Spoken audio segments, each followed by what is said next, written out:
So the NBA having a, little bit of a tanking problem.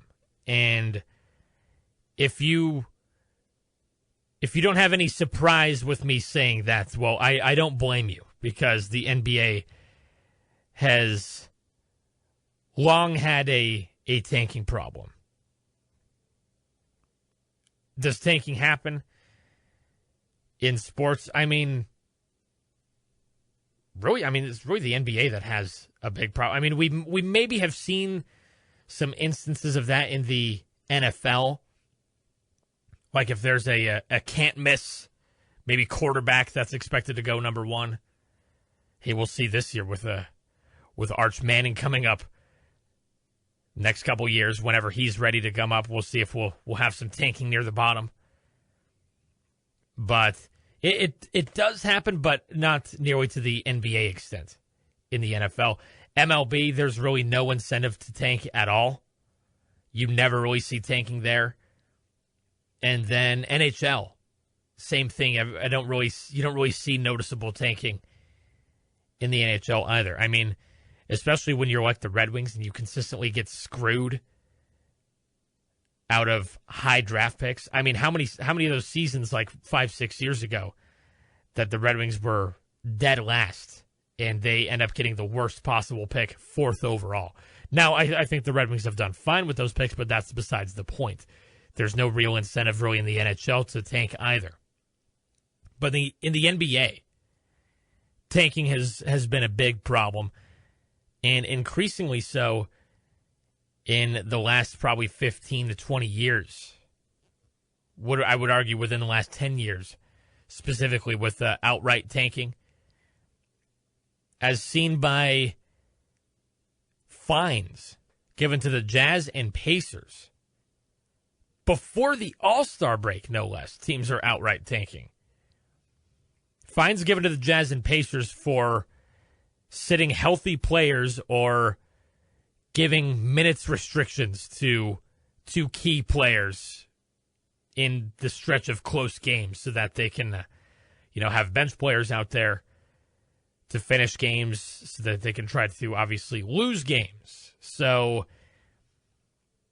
the NBA has a little bit of a crisis on their hands in terms of taking, and they have, I would argue, several crises on their hands. I mean, Adam Silver took over as NBA commissioner in early 2014, so he's been commissioner for now 12 years.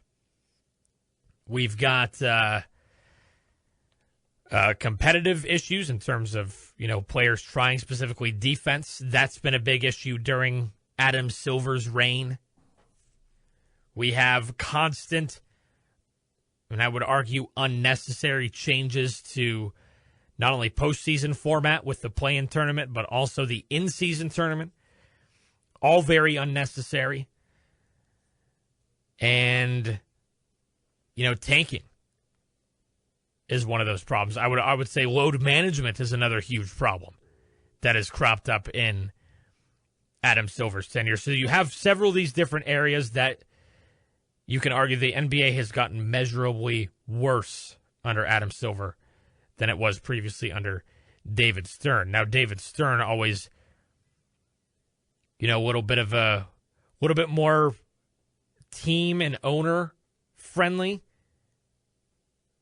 Adam Silver, he is the anvil that has swung way too far the other way, where he is way too player friendly, player empowering.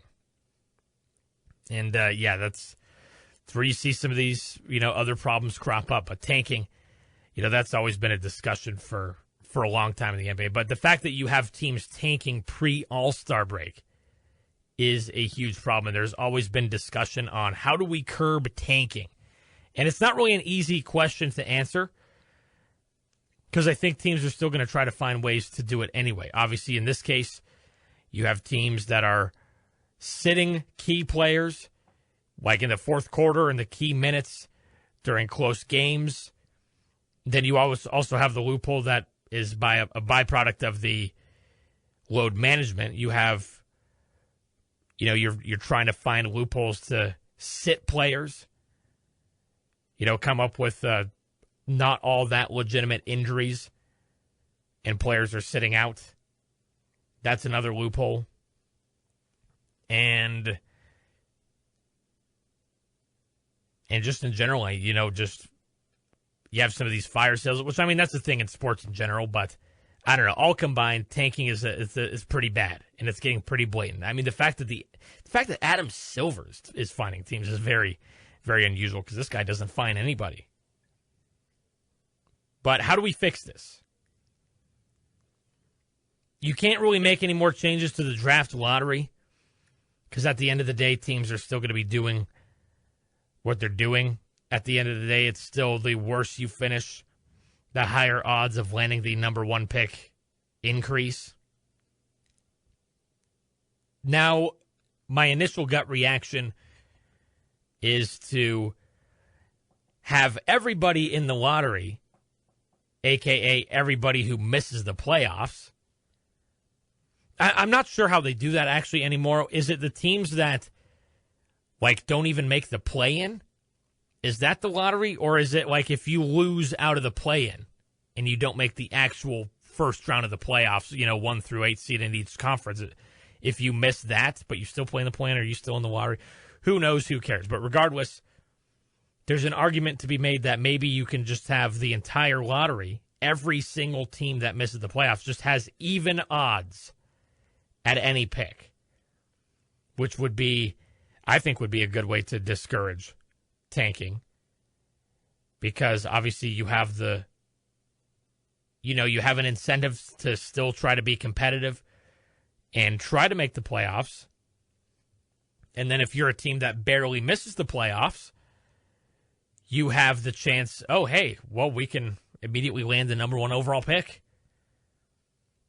Or even, for that matter, if you do completely even odds for every pick instead of just the number one overall pick, then, you have a chance of barely missing the playoffs, and then you can, have a 2 or 3 pick, which is still pretty significant. And then for that matter, you could be complete garbage and be the worst team in the NBA, and then you can have the last pick in the lottery be picking, at 14, which would be miserable. But hey, then what's the incentive for tanking? I think that's a pretty logical basis to do it. You can't just have all these incentives for, the number one pick and stuff. It just hasn't worked. Changing all these odds and such. I think that's a way to do it. But how about this?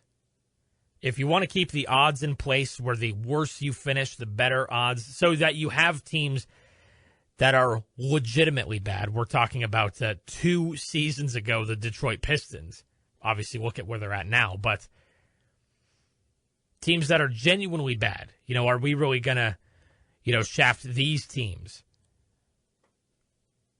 Because, you have those bad apples that are openly tanking and spoiling it for the rest of the bunch. Well, what if we go the route of, with this season, outright finding teams that are caught for tanking? Why don't we revoke draft picks?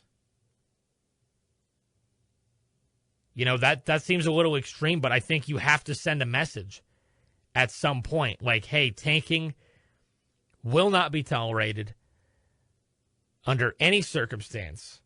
So we're going to draw the line here. If you are caught tanking, then you lose your pick entirely.